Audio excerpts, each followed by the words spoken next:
Good morning, class. We'll be continuing our chapter 1 of 11th class, that is from the beginning of time. And आज मैं आपको primates, होमोनाइट्स, होमोनेट्स के बारे में differentiate करके दिखाऊंगी थ्रू पिक्चर्स, जो आपको बहुत इजीली समझ आ जाएगा. तो पहली पिक्चर आप यहाँ पे देख रहे हैं, दैट इज प्रीमेट्स. प्रीमेट्स का मैंने आपको बताया था कि they were the earliest form of human evolution. ठीक है, और ये लोग अराउंड 36 मिलियन ईयर अगो हमको दिखे थे. अब प्रीमेट्स के बारे में हमने क्या पढ़ा था कि ये लोग क्वाड्रुपेड्स थे, चार पैरों से चलते थे और फुल बॉडी हेयर्स थे इनके. ठीक है, बॉडी पे पूरा ऑल ओवर हेयर्स था. ठीक है, मूविंग टू जो प्रीमेट्स में थोड़े चेंजेस आए, थोड़ा एवोल्यूशन हुआ और थोड़े से और एडवांस हुए, उनको बोला गया होमोनॉइड्स. ठीक है, होमोनॉइड्स क्या, होमोनॉइड्स में आ गए आपके एप्स, ठीक है, चिंपैंजीज. ये लोग क्या थे, थोड़े से और इवॉल्व हो गए थे, ब्रेन साइज बड़ा हो गया था, बॉडी हेयर इनमें भी थे, क्वाड्रुपेड्स ये भी थे, जॉ स्ट्रक्चर इनका भी आगे बढ़ा हुआ था. लेकिन थोड़ा सा डिफरेंस आ जाता है, प्रीमेट्स मतलब एक प्रीमेट्स का ही फॉर्म है होमोनॉइड्स. ठीक है, moving to our next is hominids. अब hominids were basically the modern humans and it has been divided into two parts, जो मैंने आपको बताया था. One was Australopithecus and other was होमो. ठीक है, ऑस्ट्रेलोपिथेकस की आप पिक्चर देखो तो अभी पहले हम होमोनिड्स और होमोनॉइड्स में अगर डिफरेंस करके देखें तो अभी आपको इमेज से ही समझ आ रहा होगा कि होमोनॉइड्स जो हैं वो क्वाड्रुपेड्स हैं और होमोनिड्स क्या हैं, ये बाइपेड हो गए हैं. ठीक है, बाइपेड मतलब दो पैरों पे चल रहे हैं, जो इनका बाइपेडलिज्म का इनको बहुत ज्यादा फायदा हुआ. ठीक है, वो हम अभी एक आपका टॉपिक आएगा पॉजिटिव मैकेनिज्म, उसमें पढ़ेंगे. ठीक है, लेकिन मैं आपको जस्ट ब्रीफ में बता देती हूँ क्यों. जो हमारे होमोनॉइड्स थे वो क्वाड्रुपेड्स थे, तो उनका एनर्जी कंजम्पशन बहुत ज्यादा लगता था. ऊपर से they were not able to use their hands properly, क्योंकि वो वॉक के लिए उसको यूज कर रहे थे. जब होमोनिड्स में अगर हम देखें, जब और एवोल्यूशन हुआ, तो जो होमोनिड्स थे वो एक्चुअली बाइपेड थे. बाइपेड मतलब दो पैरों पे चल रहे थे. अपराइट पोर्शन इतना स्ट्रांग नहीं था, लेकिन धीरे धीरे करके वो आगे फॉर्म्स में आ गया है. ठीक है, और they were using their hands to grab something, और मतलब एनर्जी कंजम्पशन कम हो रहा है, तो वो साथ में हैंड्स को फॉर कैरिंग देयर बेबी, इसलिए ये सब चीजें भी काम आती थी. अब आप ऑस्ट्रेलोपिथेकस में चेंज देखें और आप अगर हम होमोनॉइड्स में चेंज देखें तो देखो ह्यूज डिफरेंस है. यहाँ पे ये लोग चार पैरों में हैं. सबसे पहले ये लोग जो होमोनिड्स हैं, ऑस्ट्रेलोपिथेकस बेसिकली टॉकिंग अबाउट, तो वो दो पैरों में चल रहे हैं, बॉडी हेयर्स कम हो गए हैं. फेस का देखो, फेस स्ट्रक्चर टोटली चेंज हो गया है. ठीक है, जो हमारे आईज हैं, जो ब्रेन साइज, जो हमारा स्कल है, ठीक है, स्कल थोड़ा आगे को है और पीछे जो है हमारा, जो आप ऊपर पोर्शन देख रहे हो, वो थोड़ा बाहर निकला हुआ है. Then we if you talk about the jaw structure, jaw structure भी बहुत बाहर है. लिप्स देखो, नोज देखो, ये सारे चेंजेस अब हम देखेंगे होमो में. होमो में क्या हो गया है, होमो में थोड़ा और स्ट्रक्चर चेंज हो गया है. जो हेड है वो थोड़ा बैकवर्ड मूव कर गया है. ठीक है, होमो में हम अभी होमो हेबिलिस की बात कर रहे हैं. होमो हेबिलिस कौन थे, होमो habilis were the tool makers. ठीक है, अब हम बात करते हैं इनके स्ट्रक्चर की. आप यहीं पे देखो, जो जॉ स्ट्रक्चर है, ठीक है, जॉ अंदर को थोड़ा और अंदर बेंड कर गया है. फेशियल हेयर थोड़े से और कम हो गए हैं. नोज और थोड़ा शेप में आ गया है. ठीक है, moving to Homo erectus. Homo erectus were the people who were the upright, दो जो सीधे खड़े होके चलने लग गए थे प्रॉपर्ली.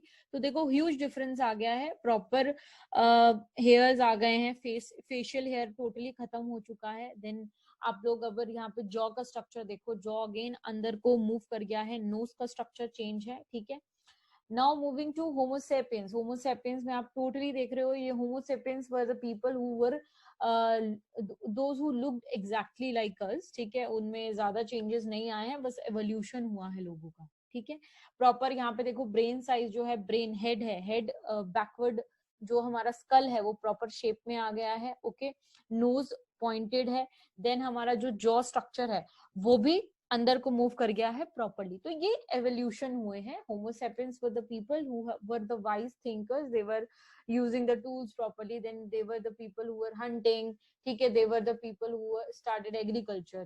Okay, then wheel का invention, बहुत सारी चीजें हैं होमोनिड्स के बारे में, वो अभी हम डिफरेंशिएट करेंगे. Moving to the difference between hominoids और होमोनिड्स, उसमें क्या आता है, होमोनॉइड्स 24 मिलियन ईयर्स अगो पहले दिखे थे और होमोनिड्स 5.6 मिलियन ईयर अगो पहले दिखे थे।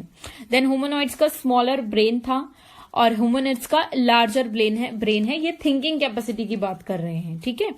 और क्वाड्रुपेड्स हैं देन, और जो होमोनिड्स हैं वो बाइपेडल हैं, ठीक है। ये मैंने आपको ऑलरेडी एक्सप्लेन कर दिया है। होमोनॉइड्स जो हैं वो लेस डेवलप्ड हैं, होमोनिड्स मोर डेवलप्ड हैं। Hominoids they were not able to make the tools and hominids they were able to make the tools.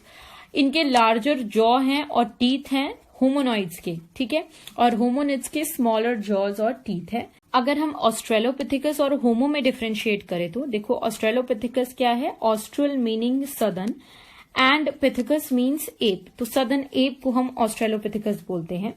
होमो का लैटिन वर्ड है, होमो इज अ लैटिन वर्ड, इसका मतलब है मैन, ठीक है। जो हम ऑस्ट्रेलोपिथेकस की बात कर रहे हैं उनका स्मॉलर ब्रेन साइज था, ठीक है, और होमो का लार्जर ब्रेन साइज है। Again we are talking about the thinking capacity over here. Australopithecus less developed है, होमो मोर डेवलप्ड है, ठीक है। ये कब इमर्ज हुए हैं, 56 लाख ईयर्स अगो पहले इमर्ज हुए हैं और होमो 25 लाख ईयर्स पहले इमर्ज हुए हैं। अगेन अगर हम ऑस्ट्रेलोपिथेकस की बात करें तो इनके लार्जर जॉज हैं और टीथ हैं, और होमो क्या है, स्मॉलर जॉज हैं एंड टीथ है। Then again Homo is been divided into 3 parts, जो मैं आपको ऑलरेडी एक्सप्लेन कर चुकी हूं। तो ये एक ब्रीफ में मैंने आपको पूरा जिस्ट दे दिया है इस टॉपिक के बारे में। Moving to the next topic is the positive feedback mechanism, ठीक है। ये मैं आपको भी एक्सप्लेन करती हूँ ये फिगर क्या बताना चाहती है। देखो, अगर हम इसकी बात करें, सबसे पहले hands freed for using tools and carrying infant objects. अभी मैंने आपको बताया था कि जब इवोल्यूशन हुआ तो जो ह्यूमंस थे वो बाइपेड हो गए थे। बाइपेड मतलब 2 पैरों से चल रहे थे, तो उनके हैंड्स फ्री हो गए थे, ठीक है। जब हैंड्स फ्री हो गए तो क्या हो गया, उनका अपराइट सीधे चलने लगे, तो सीधे सीधे बैक क्या होने लगी, स्ट्रेट होने लगी। तो इस अपराइट पोर्शन जब वो चल रहे थे तो उसकी वजह से जो एनर्जी कंजम्पशन, जो एनर्जी यूज होती थी, जो वो 4 पैरों से चलते थे, वो कम हो गई, ठीक है। और वो एनर्जी वो लोग कई और चीजों में लगाने लगे, ओके। जैसे कि वो लोग हंटिंग करने लगे, ठीक है। और जब जब वो स्ट्रेट हो गए, जब स्ट्रेट अपराइट पोर्शन में चलने लगे तो उनका एक विजन बढ़ गया, ठीक है, क्योंकि आदमी खड़ा हो गया है तो वो दूर तक देख सकता था, ठीक है। तो उसकी वजह से उनको हंटिंग में इजी होता था, और साथ ही साथ वो लोग लॉन्ग डिस्टेंस तक वॉक कर सकते थे, क्योंकि अभी मैंने तुम्हें बताया कि एनर्जी कंजम्पशन कम लगता था, ठीक है।